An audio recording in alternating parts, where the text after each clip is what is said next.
sérieux. Et je me suis dit, tiens, vraiment, si on prend au sérieux la question de l'héroïsme, qu'est-ce que c'est être un héros, je vais essayer de me la poser et on va voir ce qui se passe. Et d'une manière générale, quand j'écris, je ne force jamais rien. J'attends que les choses se fassent d'elles-mêmes, ce qui est assez, ce qui est une pratique assez, comment dire, effrayante, parce qu'on ne sait jamais si l'idée va arriver ou pas, va se présenter ou pas, mais en même temps, c'est la seule méthode que j'ai trouvée, donc je continue de faire comme ça depuis plus de 20 ans. Et donc j'ai laissé planer cette question, quel est ton héros préféré? Et rien ne venait. Et puis soudain sont remontés à la surface, comme des bulles, 3 visages. Et ces 3 visages, parce qu'en fait, oui, il y en avait 3. Il y avait Boris Jampolsky, qui était mon faux grand-père. Il y avait Janusz Korczak, qui était ce directeur d'orphelinat qui a péri avec les enfants dont il s'occupait, assassinés par les nazis. Et puis il y avait ma maîtresse d'école maternelle, et Madame Bessis, qui était ma maîtresse en moyenne section. Et quand ces 3 visages sont apparus à la surface du livre, je me suis demandé ce qu'ils avaient en commun.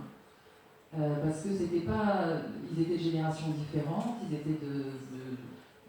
ils parlaient des langues différentes tous, et ils avaient des parcours très différents.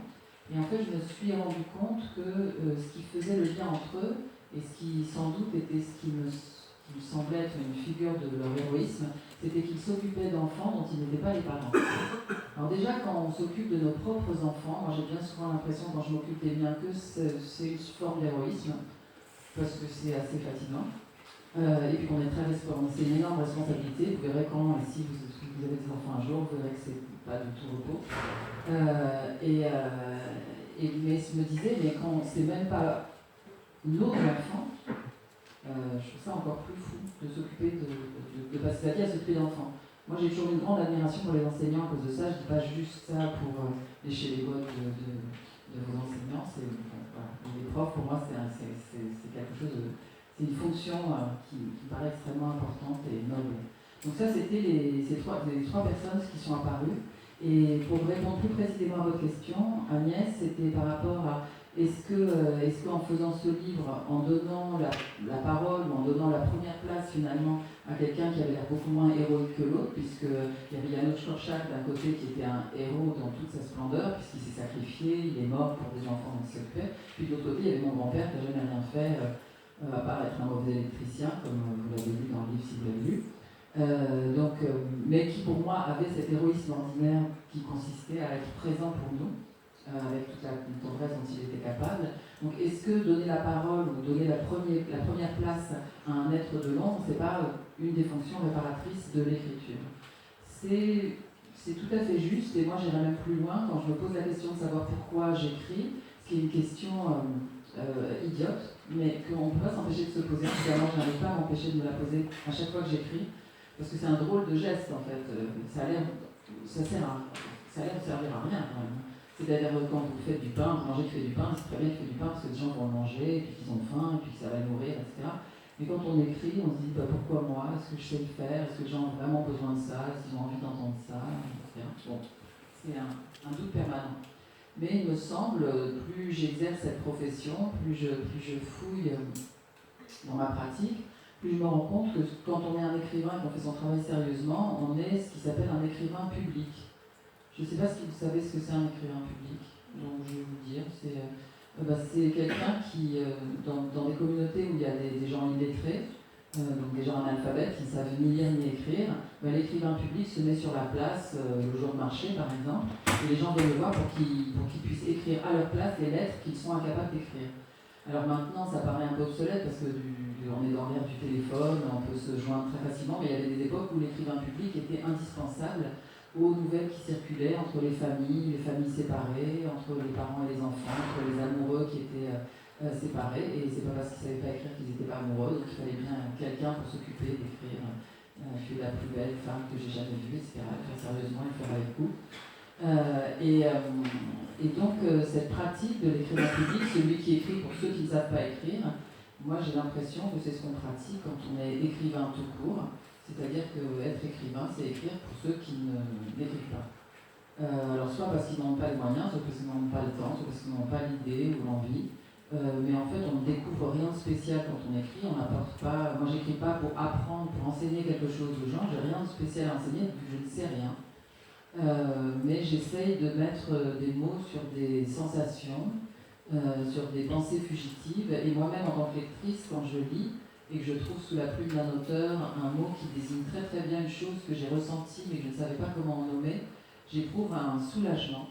Un moment de réparation, puisque vous parlez de réparation, Agnès. Et de ce point de vue-là, il semble que l'écriture a une fonction de réparation. Voilà, c'est la fin de ma conférence. Maintenant, vous pouvez poser des questions.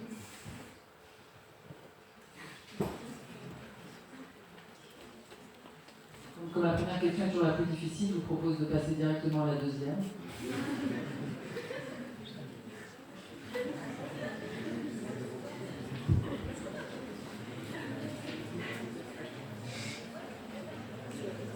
Il faut que vous demandiez un micro, vous allez voir, c'est très agréable de parler dans le micro.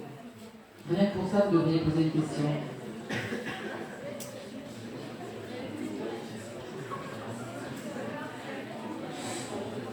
Ah, il y a une question au premier rang, Agnès. La deuxième question, c'est la deuxième. Donc la première, on ne sait pas ce que c'est, mais la deuxième arrive. Merci. Moi, il y a une chose qui m'a vraiment étonné, c'est j'aimerais bien savoir quelle image votre remplaçant, votre grand-père. Je sais que vous avez beaucoup d'admiration pour votre premier grand-père, enfin pour votre vrai-grand-père, vous l'avez écrit dans le livre, mais j'aimerais bien savoir exactement quelle image votre grand-père, celui qui est venu après, quelle image est plus de lui. Quelle image j'ai de lui dans la vraie vie, tu veux dire. J'en parle dans le livre, en fait, le grand-père génétique, si on peut dire, le vrai père de ma mère, je ne l'ai jamais connu. Donc c'est quelqu'un qui a été important dans ma vie parce qu'on en a parlé, que j'ai vu des photos de lui, et puis c'était quelqu'un qui était très idéalisé, comme le sont souvent les morts, vous verrez, Victor Hugo, Audrey Balzac. Non, enfin, je plaisante, mais en fait c'est une personne belle, intelligente, tendre, disparaît. Sa beauté, son intelligence, sa tendresse sont multipliées par 10, parce que c'est tout ce qu'on perd, c'est tout ce qu'on aurait pu avoir avec les années où il n'est pas là avec nous. On le refabrique en imagination. Donc ce grand-père-là, j'avais pas de sentiment particulier pour lui, ce grand-père que je n'ai jamais connu. Les sentiments, c'est plutôt avec des gens qu'on rencontre. Donc mon grand-père, le remplaçant, donc mon faux grand-père, mais que moi j'ai jamais considéré comme étant faux, pour moi c'était celui qui était là, donc c'était le bon, forcément.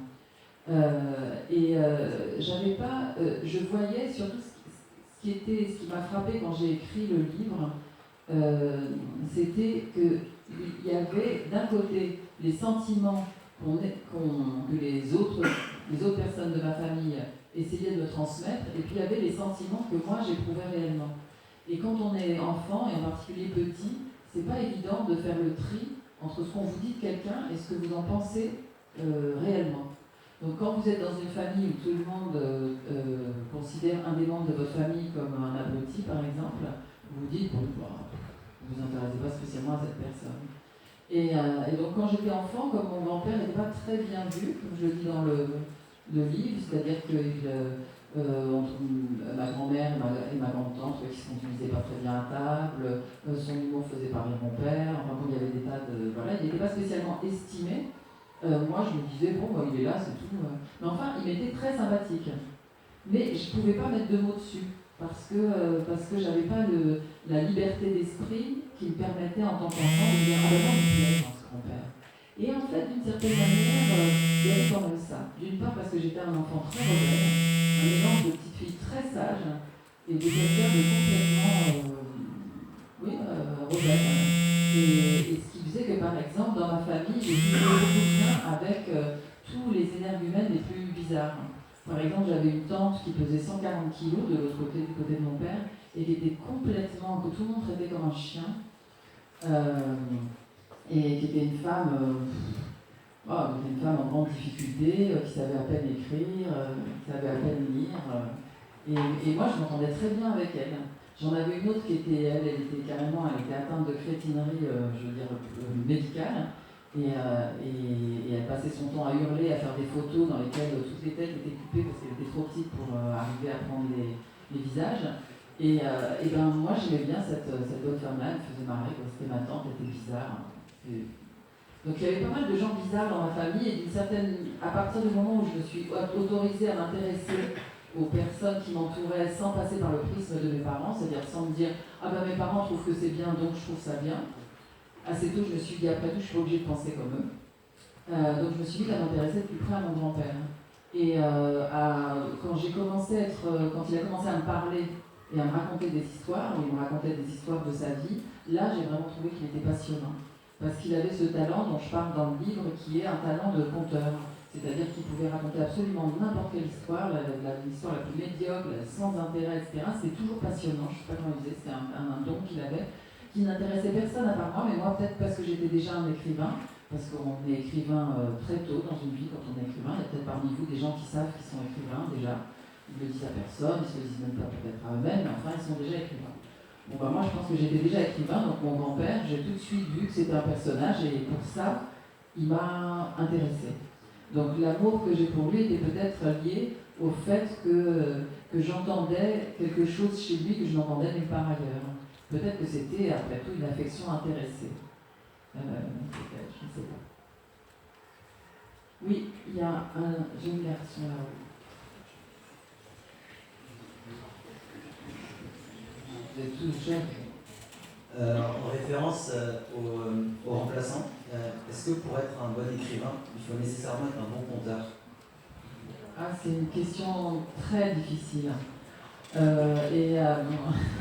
une énorme responsabilité pour moi de répondre à cette question. Parce que c'est une question très sérieuse sur la littérature. Et il y a des écrivains qui ne sont pas du tout des conteurs.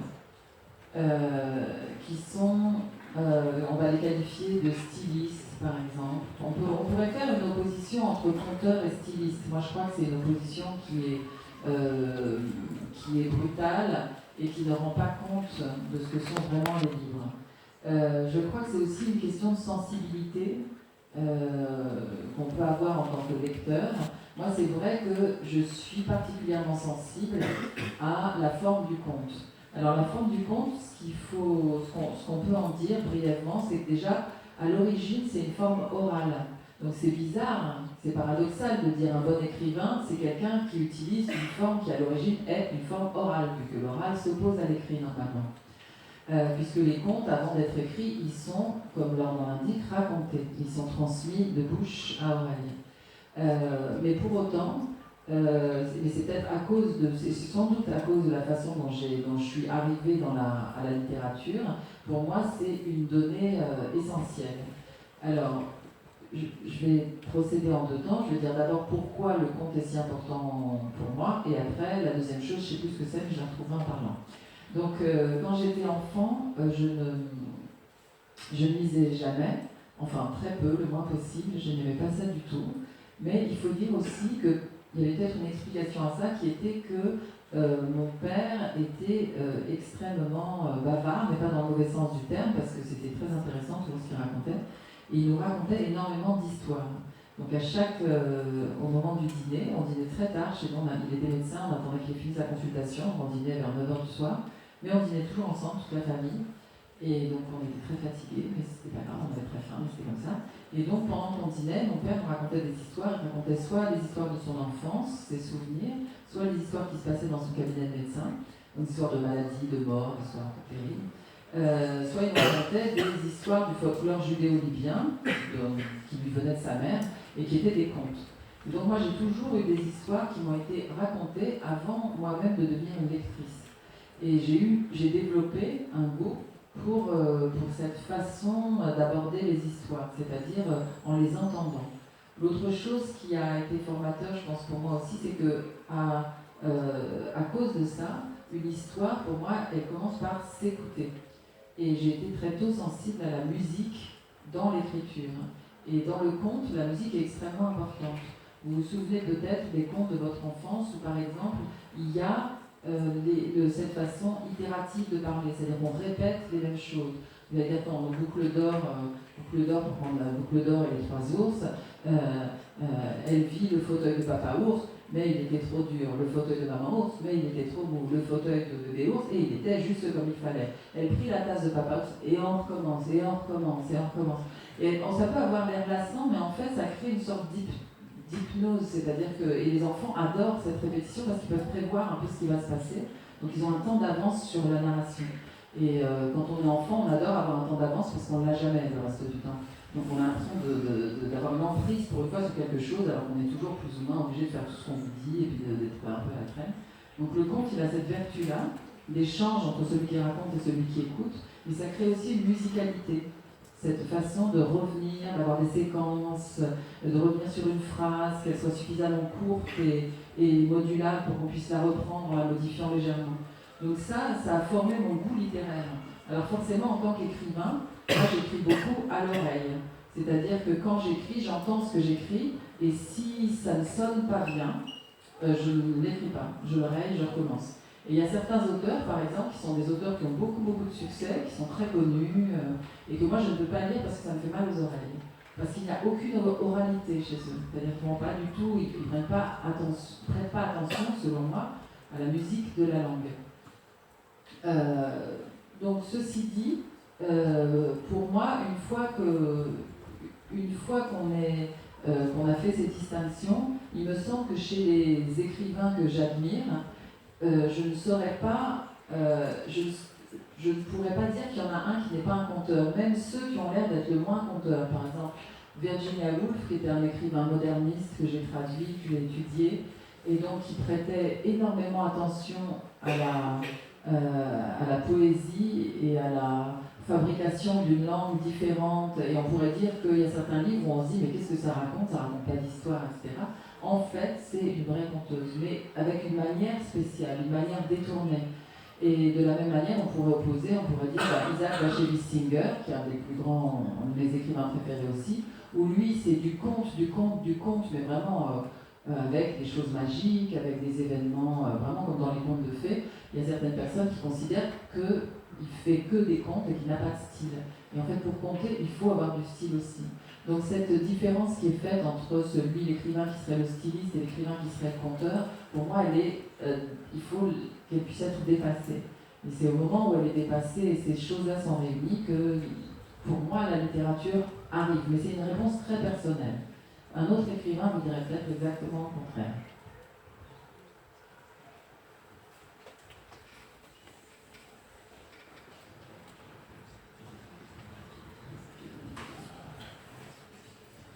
Vous avez écrit considérablement plus de livres de jeunesse que de livres pour adultes.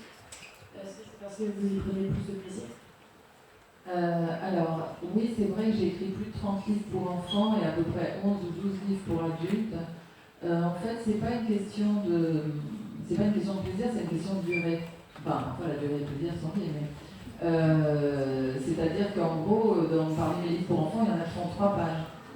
Alors c'est vrai qu'écrire, je dois vous livrer cette vérité incroyable, écrire un livre de 3 pages est plus rapide qu'écrire un livre de 250 pages.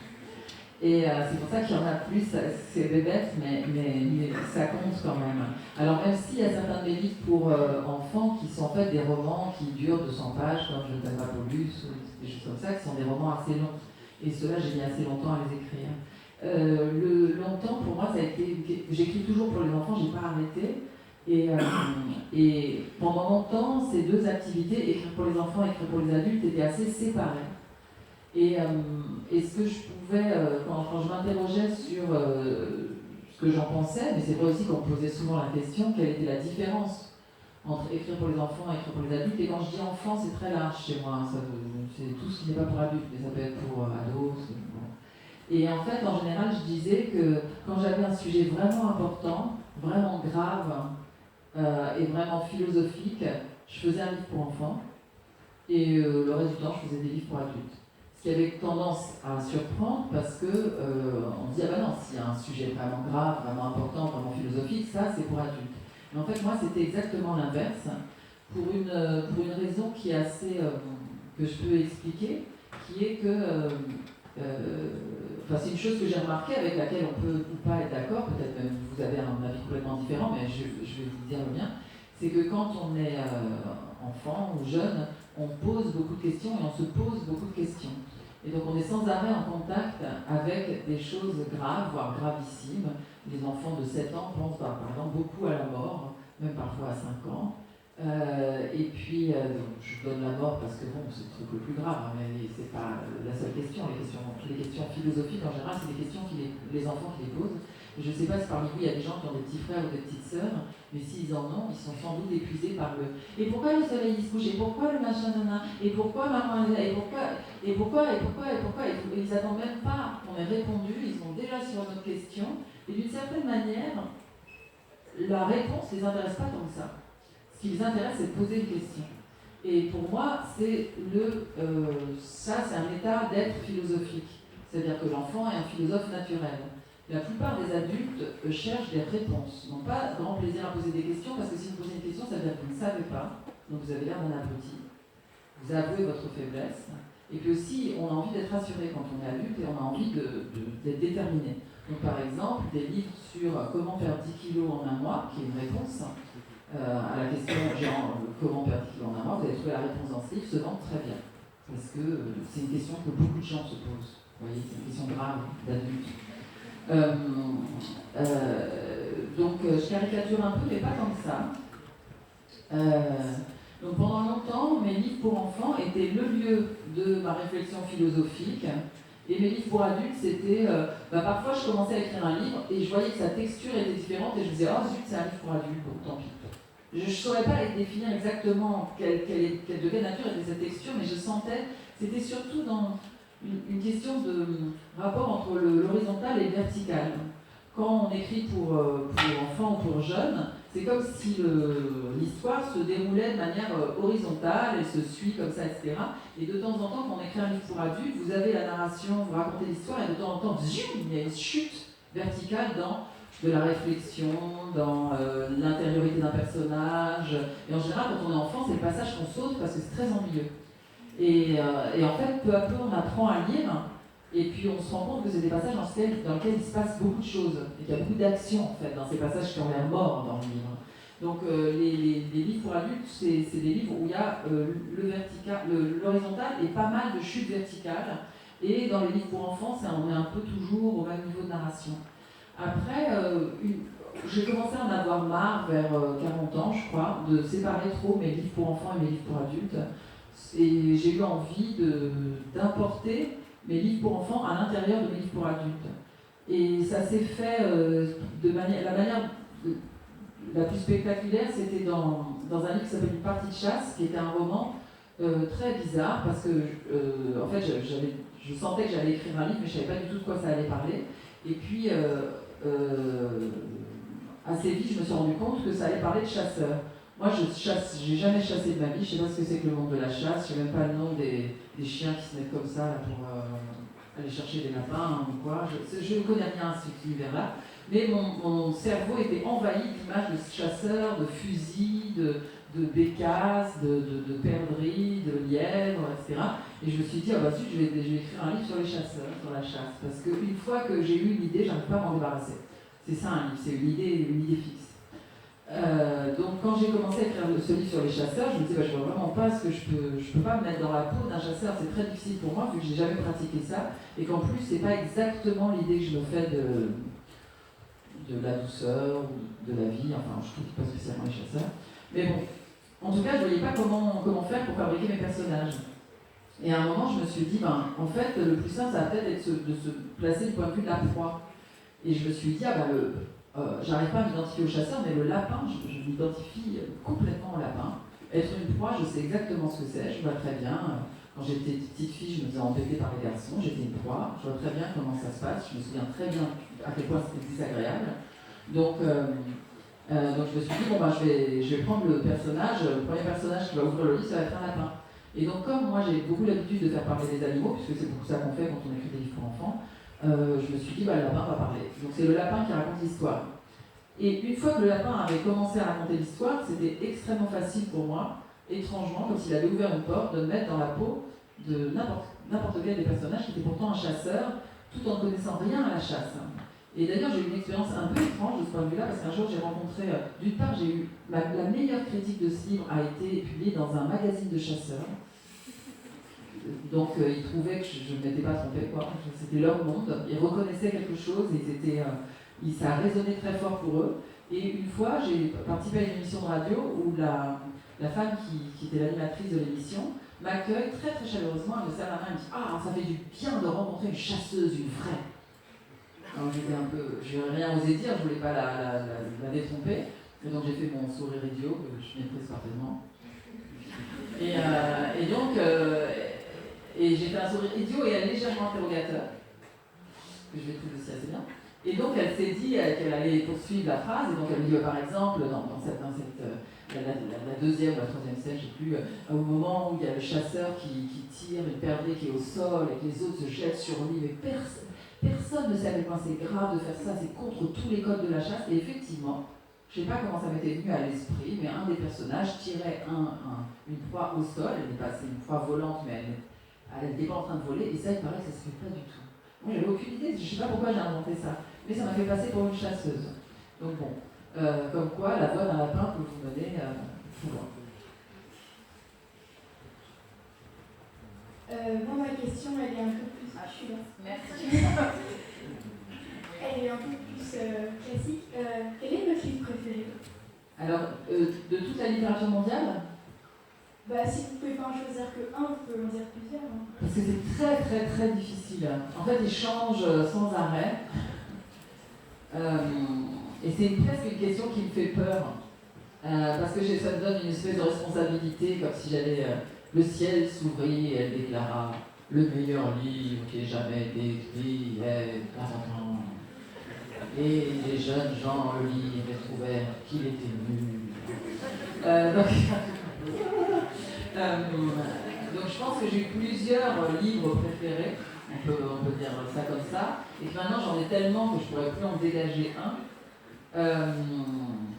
Et en plus j'ai une mémoire qui est à peu près équivalente à celle d'un nombric, donc pas énorme. Ce qui fait que j'oublie les noms des auteurs, les noms des livres exacts, donc ça me met toujours dans un énorme embarras. Mais il y a plusieurs livres, je vais vous dire des livres que je trouve... Les livres que je vais les citer parce que ce sont peut-être des livres dont vous n'entendrez pas parler sinon. Donc comme ça, ce sera fait. Mais le premier qui me vient à l'esprit, je ne suis pas sûre de connaître le titre vraiment, mais il me semble que c'est La légende de Gösta Berling. Ça vous dit quelque chose, les dames de l'art? C'est de Selma Lagerlöf. Selma Lagerlöf, ça vous dit quelque chose? Rien, tant mieux. Et bien Selma Lagerlöf, vous pouvez noter, c'est un auteur que j'aime énormément, et je crois que ça s'appelle La légende de Gösta Berling, et Gösta, c'était G-O-S-T-A, et Berling, B-E-R-L-I-N-G.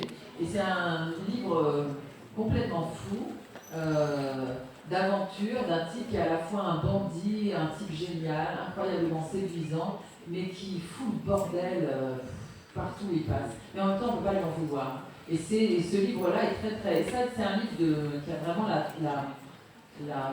texture d'un conte. Après, un autre livre que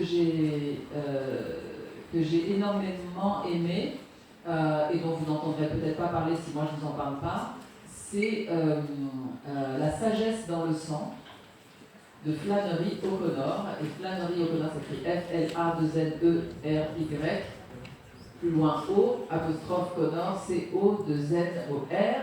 C'est un auteur américain qui a écrit, si vous ne lisez pas ce livre, vous pouvez lire n'importe quoi, tous ces livres sont extraordinaires. C'est une grande nouvelliste, donc si vous aimez les nouvelles, ou si vous avez la flemme de lire un livre de plus de 20 pages, vous pouvez lire les nouvelles, c'est très très beau aussi.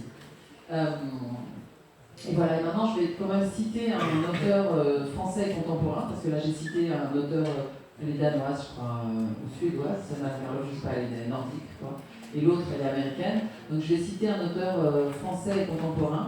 Je vous engage à lire les livres de Florence Sévos, S-E-Y-V-O-S, et en particulier Le garçon incassable, qui est un livre magnifique, et je pense que ça devrait vous plaire. Et voilà, déjà 3 c'est beaucoup.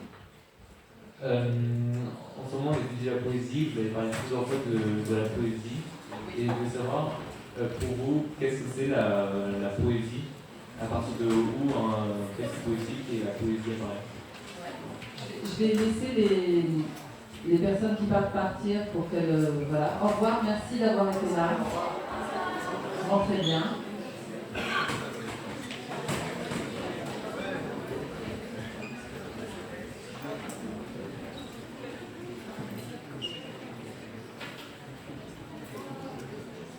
Donc votre question, c'est à partir du quand un texte est-il poétique?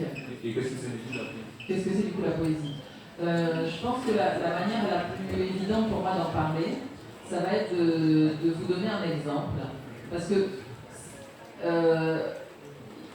pour la plupart des gens, un texte poétique, c'est un texte qui est debout dans la page. Enfin, vous voyez, il est construit avec des strophes, les lignes ne vont pas jusqu'au bout et à la fin ça rime. On pourrait dire que ça, quand c'est comme ça, c'est de la poésie. C'est une forme, c'est formel. Comme vous vous en doutez, pour moi ça va au-delà de ça. Il y a des textes de prose qui sont très fortement poétiques. Et je vais vous donner un exemple, parce que c'est comme ça que ça va être le plus clair. Dans un livre de Virginia Woolf, c'est un auteur anglais dont j'ai parlé précédemment, qui est né dans les années 1880 à Londres. Et elle, c'était un écrivain qu'on a qualifié de moderniste, et qui se voyait elle-même comme une moderniste, c'est-à-dire quelqu'un qui voulait casser les codes, qui voulait faire les choses différemment des écrivains classiques avec lesquels elle avait été élevée, qu'elle avait lus. Et donc elle voulait inventer des formes nouvelles. Et à un moment, dans un livre qui s'appelle Mrs. Dalloway, qu'on pourrait résumer simplement en disant une grande dame prépare une réception. Voilà sa journée.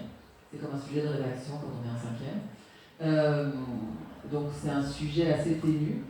Bon, il se trouve que parallèlement à ça, il y a aussi la descente aux enfers d'un soldat rescapé de la guerre de 14-18. Donc les deux entrent en collision assez sévèrement.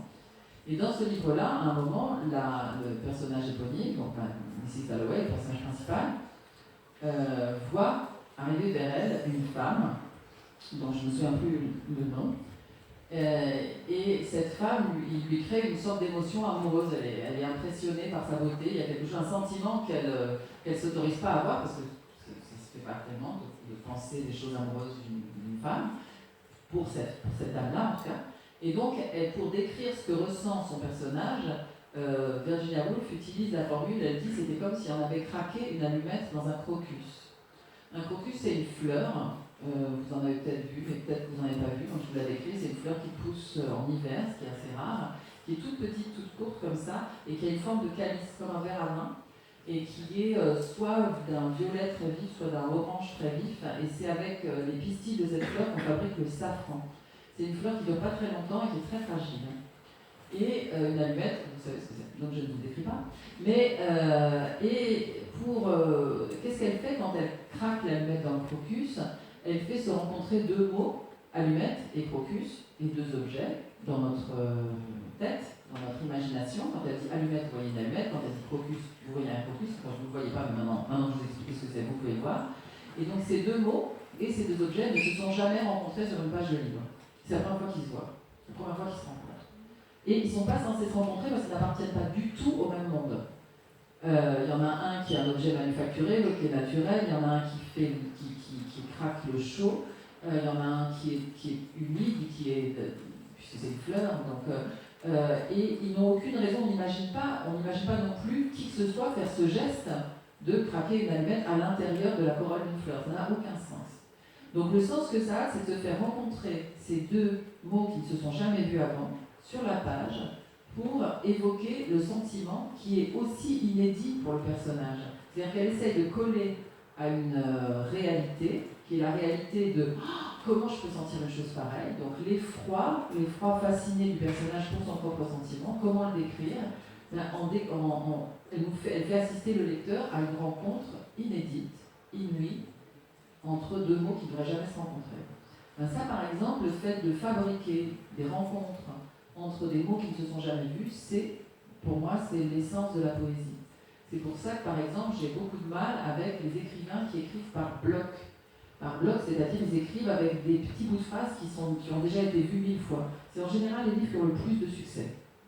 La plupart du temps, si vous voyez un livre qui se vend à plus de 100 000 exemplaires, c'est qu'ils travaillent comme ça, c'est-à-dire qu'ils travaillent avec, il y a toujours, si la maison est petite, c'était une petite maison, voilà. Ou alors, une fois, dès que vous avez bac, comme baccalauréat, bac en poche. Une fois son bac en poche, vous avez des expressions toutes faites comme ça. Et les livres qui sont fabriqués avec des expressions toutes faites, ils marchent très bien.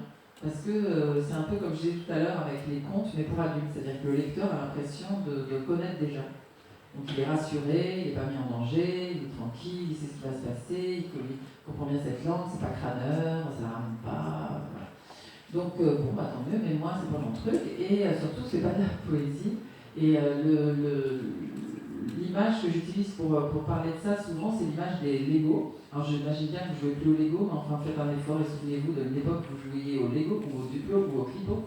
Et donc quand on joue à ça, l'idée c'est pas de prendre le mur entier qu'a déjà fait quelqu'un et de le poser sur la plaque, c'est de tout défaire et de tout refaire à sa manière. La joie, elle est dans l'assemblage des choses, elle n'est pas dans construire la maison le plus vite possible. D'une certaine manière, il y a certains écrivains qui prennent des murs déjà faits, dans d'autres livres, dans voilà, des phrases toutes faites. Pour moi, c'est comme un mur de Lego déjà assemblé. Et vous vous dites, ah ben voilà, comme ça je suis débarrassée, ma maison elle est faite, hop, hop, j'ai fini. Mais sauf que c'est pas forcément un bon livre. Donc voilà. Alors, je me permets juste une question, parce que pour rebondir sur la poésie, j'ai noté que vous avez écrit, après je repasse la parole, hein, mais vous avez écrit donc, des romans, des nouvelles, même une pièce de théâtre aussi, je crois. Mais justement, alors que vous parlez beaucoup de la musicalité, des mots, de leur matérialité, de leur autonomie, vous n'avez pas écrit de poésie, il me semble. Non, j'en ai écrit, mais c'est essayez de publier des poèmes aujourd'hui et vous verrez ce qui se passe. C'est assez marrant. Il ne se passe pas grand-chose. Donc, c'est un peu un... Enfin, il y a des poèmes, il y a des poésies, des poèmes qui sont publiés, hein, mais il n'y a pas une situation très favorable à la poésie d'un point de vue éditorial en France. C'est aussi lié à la perte d'un lectorat et aussi lié à la transformation de la poésie française et à son hyper-intellectualisation et son hyper-formalisme, à mon avis, parce qu'il y a des pays où la poésie, qui a une poésie tout aussi recherchée, mais qui est restée narrative, fonctionne très très bien. En Angleterre et aux États-Unis, il y a une poésie beaucoup plus narrative, il y a une poésie qui raconte des histoires, pour dire les choses clairement, et qui n'est pas juste un assemblage de mots, mais qui est aussi un assemblage de mots. Et en France, c'est vrai qu'on a été très très loin dans une forme d'abstraction, et ça a compliqué énormément la tâche du lecteur que le poète a perdu. Le poète a perdu son lecteur en route. Pas tous, mais il en a perdu une grande part. Donc on peut pas, c'est un petit peu compliqué, le contexte ne s'y prête pas. Et donc j'écris des poèmes, et pour que les poèmes existent, en fait j'en fais des chansons. Donc je les appelle chansons, et puis il y a des gens qui les chantent, ou moi il m'arrive de les dire dans des concerts, et voilà, c'est ma façon à moi de pratiquer la poésie. Donc elle n'est pas absente de ma pratique, elle n'est juste pas apparente. Voilà.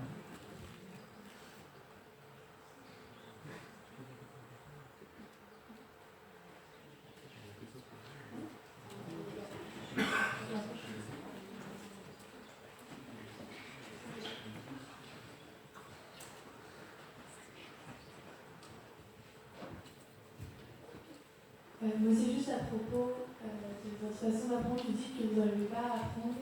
Enfin, j'ai pas bien compris comment vous disiez du coup à l'école. Alors, quand est-ce que j'ai dit que je n'arrivais pas à apprendre? Non, le remplaçant, vous avez la mémoire, vous avez. Enfin, j'ai pas de mémoire. Vous n'arrivez pas à apprendre certaines choses. Oui, c'est vrai, j'arrive pas à apprendre certaines choses. Et c'est une vraie question. En fait, à un moment dans le remplaçant, je fais l'équivalence entre savoir et savoir mort. C'est-à-dire que je parle de la période où ma mère ne savait pas que son père avait été gazé par les nazis, et donc elle espérait qu'il allait revenir. Donc elle ne savait pas, et tant qu'elle ne savait pas, son père pour elle était encore vivant. Une fois qu'elle a su la vérité, et encore, ça restait très vague à une grande partie de sa vie, c'était comme si elle le tuait mentalement. Donc pour moi, savoir et savoir mort étaient un peu étaient serrés ensemble. Ce qui fait que, effectivement, pendant longtemps, je me suis posé la question pourquoi j'étais tellement rétive au savoir. Alors, ça ne veut pas dire que... Moi, j'ai toujours adoré apprendre. J'adorais aller à l'école, par exemple. Et à l'époque, j'avais une meilleure mémoire que maintenant, donc j'arrivais à me rappeler les leçons. Mais elles ne restaient pas. Je les retenais le temps de l'interrogation écrite, et juste après, je les oubliais. Donc j'étais, comment on fait à l'école, j'étais une élève très fonctionnelle, c'est-à-dire que j'avais des bonnes notes, mais je n'accumulais aucun savoir. Et c'est uniquement en grandissant et en mûrissant et en me posant la question du rapport au savoir que d'une certaine manière j'ai réussi à le résoudre, et c'est maintenant vraiment que j'apprends. Disons que je pense que j'ai appris beaucoup de choses à l'école maternelle. Après, de la primaire à la terminale, assez peu. Mais j'étais quand même très contente d'aller à l'école.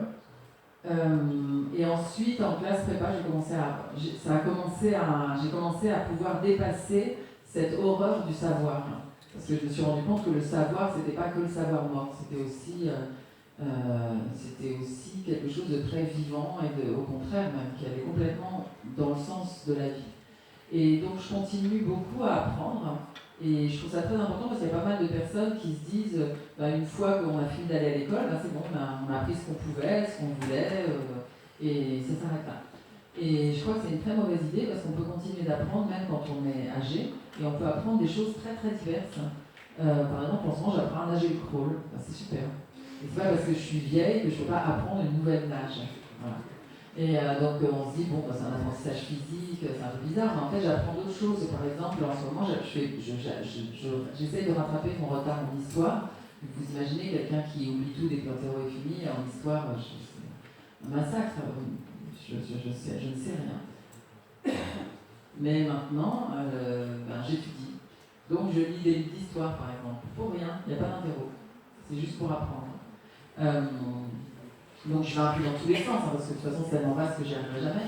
Mais disons que dès que je tombe sur un livre qui peut m'apprendre quelque chose, je le fais. J'apprends aussi l'histoire à travers les romans que je lis, c'est pas seulement des livres d'historiens, etc. Mais effectivement, j'ai une relation compliquée avec le savoir. Et il y a des gens, d'ailleurs, je me souviens que quand j'ai publié Comment j'ai appris à lire, un livre dans lequel j'explique que j'ai à peu près rien lu jusqu'à l'âge de 17 ans, et qu'après ça, quand je suis quand même entrée en hypocagne, en canne, et qu'après je suis entrée en normal sup, les gens me disent ah oui, c'est faux. C'est pas possible. Mais si, c'est possible, on peut être bon élève et pas savoir grand-chose. Moi, j'ai côtoyé dans ma scolarité des tas de gens qui étaient beaucoup plus cultivés que moi, qui en savaient très long mais qui n'étaient pas scolaires, par exemple. Et être scolaire et être cultivé sont deux choses différentes. Et être... donc, voilà, moi, je savais ce que les profs voulaient entendre. Je savais ce qu'ils avaient envie de lire. Donc, je leur donnais ce qu'ils avaient envie de lire. Et puis, il y avait quand même une chose qui m'aidait, je crois, c'est que j'avais une certaine élégance naturelle dans l'écriture, comme quelqu'un qui chante juste. C'est agréable, c'est plus agréable que quelqu'un qui chante faux. Enfin, je pense que j'écrivais juste. Donc quand vous avez un paquet de 50 copies à corriger et qu'il y en a une qui est bien écrite, je vous assure que c'est un répit, quoi. On a envie de mettre une bonne note, même si c'est pas... voilà. Donc je pense que je m'en sortais aussi grâce à des choses, des sortes de dons que j'avais par ailleurs. Donc voilà comment ça s'est organisé. Mais moi j'ai toujours eu l'impression d'être un faussaire, de m'en être sortie complètement par hasard, par imposture, pas pour les bonnes raisons. Voilà, mais en tout cas le fait qu'on puisse apprendre très longtemps, et même des langues par exemple. Moi, il y a certaines langues que j'ai apprises alors que j'étais déjà adulte, alors qu'on vous explique que si vous n'apprenez pas la langue entre 3 et 6 ans, c'est foutu. Non. En fait, on l'apprend plus lentement, on l'apprend moins bien, on peut l'apprendre quand même. Quelle est la place des personnages quand vous écrivez quelle est leur importance et quelle est la place de votre personnage dans le livre Le Remplaçant? La place des personnages, elle est primordiale, c'est par là que ça commence. Et les personnages, j'ai une relation extrêmement étrange avec eux. En fait, quand le livre commence, quand je commence à avoir des bribes d'idées qui me viennent, les personnages se présentent à moi comme s'ils existaient déjà, comme s'ils avaient toujours existé, et ils viennent à ma rencontre. C'est mental tout ça, ils viennent pas frapper à ma porte, mais enfin presque, parce que parfois je les vois, et je vais vous donner un exemple pour vous dire à quel point ça peut me prendre par surprise. Dans Un secret sans importance, qui est le deuxième roman que j'ai écrit, vers mes 30 ans, je pense. J'avais commencé à écrire le livre et j'avais un personnage féminin qui était tout un tas de sortes de choses. Bon. Et puis à un moment, pendant que j'écrivais, je me suis mise à m'ennuyer, mais alors cosmiquement. Et je me suis dit, oh là là, j'en ai marre de ce personnage, je sais pas, il faudrait qu'il arrive quelque chose. Mais je savais pas, j'avais rien prévu, je fais pas tellement de plans pour écrire. Donc, et j'ai écrit cette phrase que je vous conseille, on fera pas à la porte.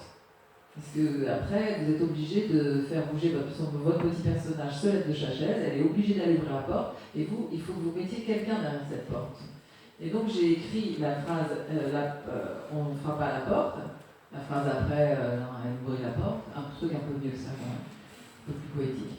Et à ce moment-là, au même moment que le personnage que je me coltinais depuis 30 pages ouvre la porte, j'ai vu ce qu'elle voyait, mais j'avais aucune avance sur le personnage. J'ai vu un type, j'ai vraiment mentalement ouvert la porte, il y avait un monsieur qui était là. Et dès que je l'ai vu, il avait un nom, un prénom, je voyais son visage, ses cheveux, la couleur de ses yeux, je connaissais toute sa famille et toute son enfance. Il était là, derrière la porte. Donc ça peut faire un peu bizarre. Ça peut donner l'impression un peu comme une transe médiumnique, si vous voulez, comme si j'étais dans un trip esprit, et tu là, et les personnages apparaissent. Mais il y a un peu de ça. En fait, je pense que ces personnages qui débarquent dans les romans, dans mon imaginaire, ils sont comme une concrétion, c'est-à-dire des choses accumulées ensemble, des petites bribes que j'ai piochées ici et là, chez les gens que j'ai rencontrés, chez des gens que j'ai entendu parler, à l'intérieur de livres. Et en fait, tous ces traits très éparpillés se rassemblent à un moment, je ne sais pas par quelle magie, comme si le roman était un lasso qui les resserrait, comme ça, qui resserrait toutes ces caractéristiques éparpillées et qui faisait surgir un personnage. Donc les personnages, heureusement pour moi, ils arrivent tout fabriqués en général. Mais parfois, il manque un bout. Et ça, c'est très troublant. Par exemple, en ce moment, je suis en train d'écrire un livre dans lequel le personnage principal, je vois son mari, je vois son fils, et elle, j'ai beau regarder, il manque un bout. Je ne sais pas quelle tête elle a, elle change de taille tout le temps, je ne l'ai pas stabilisée encore. Et bien c'est très dur d'écrire ce roman à cause de ça, parce qu'elle n'arrête pas de bouger. Bon, je ne sais pas pourquoi c'est comme ça. Parfois c'est comme ça, il faut attendre, elle va se révéler, je ne sais pas. Donc les personnages sont extrêmement importants et c'est autour d'eux que tout se construit. Et pour répondre à la deuxième partie de votre question, comme quoi ma mémoire n'est pas si usée que ça, enfin, c'était quand même seulement 30 secondes qu'on l'avait posé, sur quel personnage je suis, moi, dans le remplaçant, c'est un peu difficile d'une part parce que je ne relis jamais mes livres, hein, donc je ne sais pas ce qu'ils sont. Je les connais de l'intérieur et de l'extérieur, j'ai aucune idée de l'impression qu'ils font. C'est un peu comme quand vous avez sûrement dû faire cette expérience, quand vous entendez votre propre voix enregistrée, elle ne ressemble pas du tout à ce que vous imaginez qu'est votre voix, et en général on fait ah, c'est horrible. C'est très désagréable. Et c'est bizarre ce sentiment, à la fois où on se reconnaît, mais sans se reconnaître, on a l'impression d'être trahi par la réalité de cette voix. Et bien quand on lit son propre livre, il y a un effet un peu comme ça, donc j'évite de le faire. Et mes livres, je les connais à la fois de l'intérieur et de l'extérieur, mais surtout de l'intérieur. Ce qui est certain, c'est que le personnage que je suis, qui est moi, petite fille, fait d'une certaine manière, il y a une partie autobiographique dans le remplaçant, même si ce n'est pas une autobiographie, il y a quand même ce courant-là. Je pense que j'ai pu le mettre en scène parce que je n'ai pas fait exprès qu'elle arrive. C'est-à-dire que c'était un peu comme avec mes personnages inventés, c'est-à-dire que mon moi d'enfant s'est présenté à mon esprit, et ça a été rendu possible par le fait que ce livre-là était une commande. Au sens où, de moi-même, je ne me serais jamais dit « Ah, il est temps que tu écrives tes mémoires, Bibiche. Donc tu étais petite, tu étais formidable, etc. » J'aurais pas pu le faire, parce que je suis trop pudique, parce que, je sais pas, je n'aime pas particulièrement parler de moi. Donc ça a été possible parce que comme c'était la commande de mon éditeur, je parlais d'autre chose et à certains moments, vu que je parlais de personnes que j'avais fréquentées, forcément j'apparaissais. Mais j'apparaissais comme un personnage parmi les autres. D'une certaine manière, c'est ça qui est apparu. Et la même chose est arrivée avec Comment j'ai appris à lire, parce que Comment j'ai appris à lire, qui est une œuvre aussi très autobiographique, qui raconte mon parcours de lectrice, enfin surtout de mauvaise lectrice, mais d'écrivain en devenir, ça a été aussi une commande d'un éditeur. Je n'aurais jamais de moi-même écrit, et quand j'ai eu fini de l'écrire, je pensais que c'était tellement indécent et personnel que personne ne pourrait jamais le lire.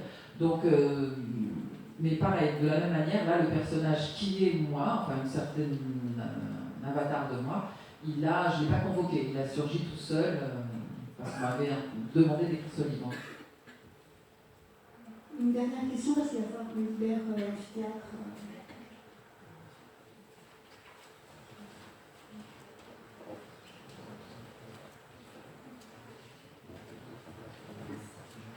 Vous me dites que vous écrivez sans plan, et du coup, comment vous savez quand vous avez fini un roman? C'est très difficile. En général, je commence par penser que j'ai fini quand je suis trop fatiguée. Donc, à un moment, je dis voilà, le livre est fini. Et en général, c'est faux. Hein. Ça n'arrive jamais qu'il soit fini quand je pense qu'il est fini. En général, c'est juste mon premier mouvement parce que je suis tellement épuisée que je veux que ça s'arrête. Et en général, ce que je fais à ce moment-là, c'est que je le fais lire à mon mari, avec qui on travaille beaucoup. C'est aussi un artiste, c'est un cinéaste, donc c'est un très bon lecteur. C'est très avantageux de pouvoir l'avoir sous la main, de bien des points de vue. Et donc, je lui fais lire, et la plupart du temps, il me dit bah, c'est pas fini. Et je dis bon, allez, j'y retourne. Donc, ça, c'est la première étape de la fin. Et ensuite, je cherche, je me redonne du courage et je cherche la fin.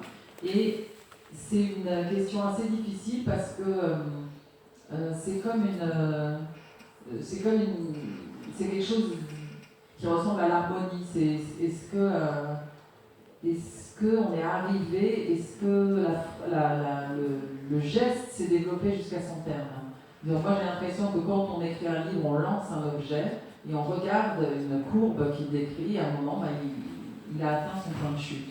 Et il y a une sensation qui correspond à ça, qui est très difficile à décrire, mais qui est une sensation interne, où vous sentez que le livre, ce livre-là en tout cas, ne pourra pas aller plus loin. Vous n'avez pas lancé assez fort peut-être. Mais en tout cas, une chose qui revient fréquemment quand il arrive que les gens me parlent de mes livres, c'est que très souvent ils me disent je ne comprends pas la fin. Donc c'est bien que j'ai un problème avec la fin. Et j'ai un problème avec la fin, je n'aime pas finir, ça ne m'intéresse pas tellement. Il y a deux choses qui ne m'intéressent pas dans un livre, le titre et la fin, qui sont considérées par la plupart des gens comme les choses les plus importantes. Bon, moi ça ne m'intéresse pas tellement. J'ai toujours l'impression qu'en fait un livre il s'arrête parce qu'il faut bien qu'il s'arrête, mais qu'en fait il est déjà en train de préparer le livre suivant. Donc pour moi mes livres, même s'ils ne parlent pas du tout de la même chose, ils s'enchâssent les uns dans les autres. Et je n'aime pas les fins, en fanfare si vous voulez, où on a finir pour ceux qui sont musiciens parmi vous sur un accord parfait, quoi. Un truc qui dit tape, voilà. Je sais pas, je trouve ça un peu pompeux. J'aime bien terminer sur une question, sur quelque chose d'incertain, sur une émotion qui va être presque nouvelle. C'est-à-dire pas clore le livre, mais au contraire l'emmener vers un début possible d'autre chose. Donc terminer sur un point d'interrogation, sur un questionnement, sans résoudre, en laissant le plus d'ouverture possible. Mais je sais qu'il y a beaucoup de gens que ça déroute. Alors j'essaye de me réformer, mais je suis pas sûre d'y arriver. Bon bah justement c'est la fin, donc c'est pas mal comme...